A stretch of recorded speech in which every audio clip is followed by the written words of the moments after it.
I thought I'd tell you a little about what I like to write. And I like to immerse myself in my topics. I just like to dive right in and become a sort of a human guinea pig. And I see my life as a series of experiments. So I work for Esquire magazine. A couple of years ago, I wrote an article called My Outsourced Life, where I hired a team of people in Bangalore, India, to live my life for me. So they answered my emails, they answered my phone, they argued with my wife for me, and they read my son bedtime stories. It was the best month of my life, because I just sat back and I read books and watched movies. It was a wonderful experience. More recently, I wrote an article for Esquire called about radical honesty. And this is a movement where this is started by a psychologist in Virginia who says that you should never, ever lie, except maybe during poker and golf. This is only exceptions. And more than that, whatever's on your brain should come out of your mouth. So I decided I would try this for a month. This was the worst month of my life.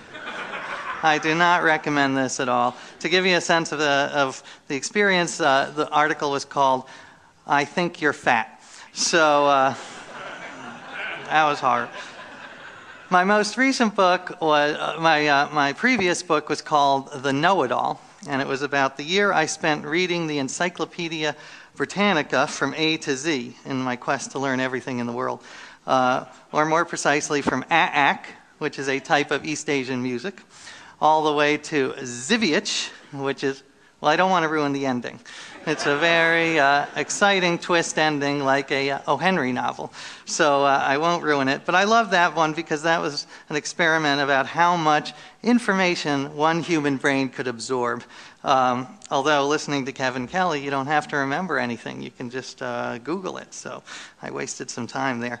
But I love those experiments, but I think that the most profound and life-changing experiment that I've done is my most recent experiment, where I spent a year trying to follow all of the rules of the Bible, the year of living biblically. And I undertook this for two reasons. The first was that I grew up with no religion at all. As I say in my book, I'm Jewish in the same way the Olive Garden is Italian. So, not very. But I've become increasingly interested in religion. I do think it's the defining issue of our time, or one of the main ones. And I have a son. I want to know what to teach him. So I decided to dive in head first and try to live the Bible. The second reason I undertook this is because I'm concerned about the rise of fundamentalism, religious fundamentalism, and people who say they take the Bible literally, which is, according to some polls, as high as 45 or 50% of America.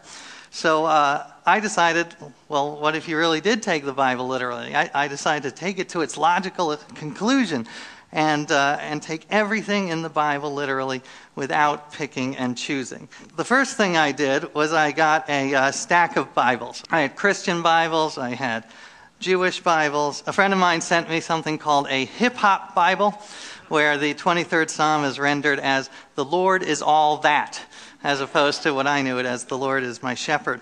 Then I went down and I read several versions, and I wrote down every single law that I could find. And this was a very long list, over 700 rules. And they ranged from the famous ones that I had heard of, the Ten Commandments, love your neighbor, be fruitful and multiply. So I wanted to follow those. And actually, I take my projects very seriously because I had twins during my year. So I definitely take my projects seriously. But I also wanted to follow the hundreds of arcane and obscure laws that are in the Bible.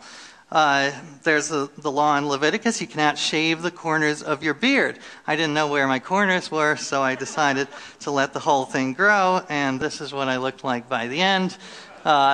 As you can imagine, I spent a lot of time at airport security.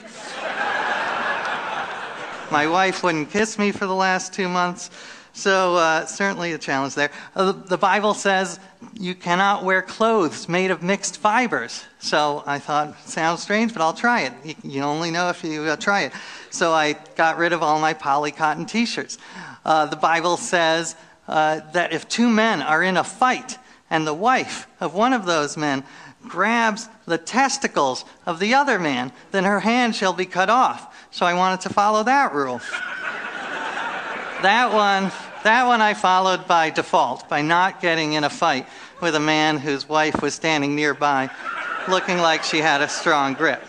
So, oh, there's another shot of my beard.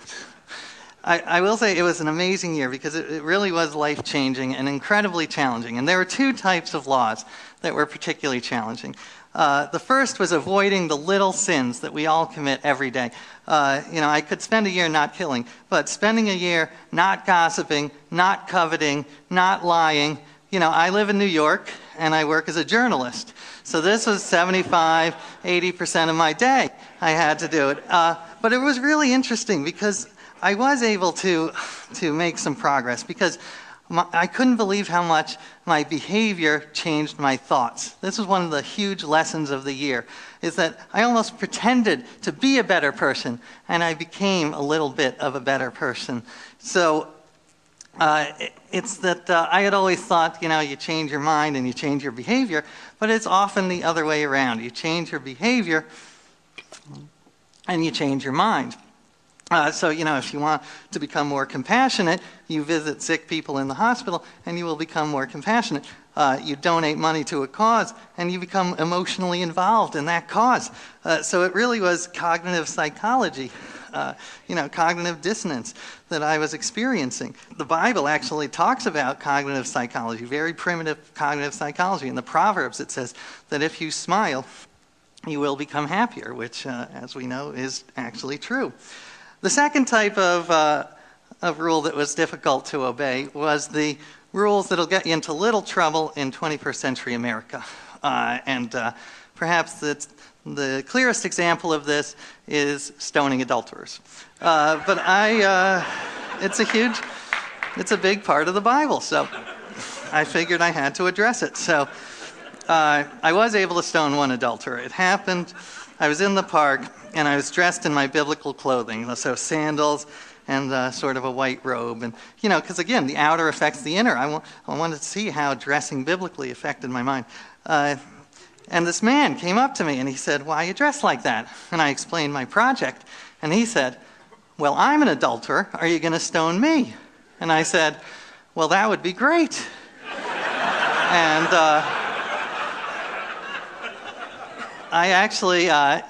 I took out a handful of stones from my pocket that I've been carrying around for weeks, hoping for just this interaction. And, they were pebbles. But he grabbed them out of my hand. He was actually an elderly man, mid-70s, just so you know, but he's still an adulterer and still quite angry. He grabbed them out of my hand and threw them at my face. And I felt that I could, eye for an eye, I could retaliate and throw one back at him. So that was my experience stoning. And it did allow me to talk about, in a more serious way, these big issues like how can the Bible be so barbaric in some places and yet so incredibly wise in others? How should we view the Bible? Should we view it, as original intent, like a sort of a Scalia version of the Bible?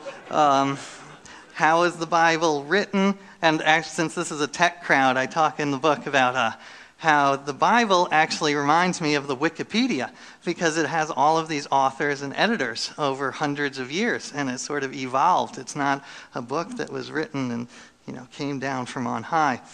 So I thought I would end by telling you just a couple of the takeaway, the bigger lessons that I learned from my year.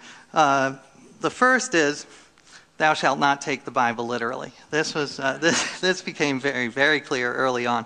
Because if you do, then you end up acting like a crazy person and stoning adulterers. Or here's another example of, that's another. I did spend some time shepherding, so it's a very relaxing vocation. I recommend it.